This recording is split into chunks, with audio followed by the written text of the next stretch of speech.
Ini dia cehuntiao. Cendol khas Cina lah. Cendol khas Cina ini.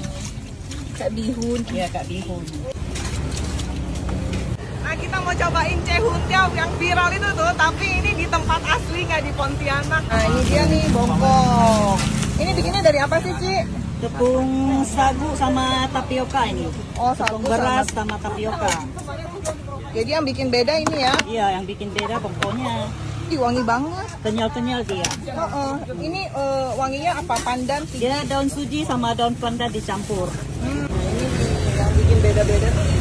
Satu porsi harganya 13.000. Isiannya ada cehuntiao, cincau, ketan hitam, kacang merah. Dikasih gula merah sama santan. Nah, udah jadi satu porsi kayak gini. Cehuntiao-nya nih yang bentuknya kayak bihun ini dibuatnya dari tepung sagu yang panjang-panjang tuh. Disebut tadi sama encinya katanya cendol Cina. Nah, yang hijau ini namanya bongkok. Nah, bongkoknya ini yang beda banget. Dia tuh harum. Terus teksturnya kenyal tapi halus. Terus aku sukanya ini tuh nggak terlalu manis, terasa gurih santannya. Temen makannya tuh di sini ada jual gorengan juga. Aku cobain ini yang bakwan udang. Makannya pakai sambal, sambalnya tuh enak banget, pedes, asem.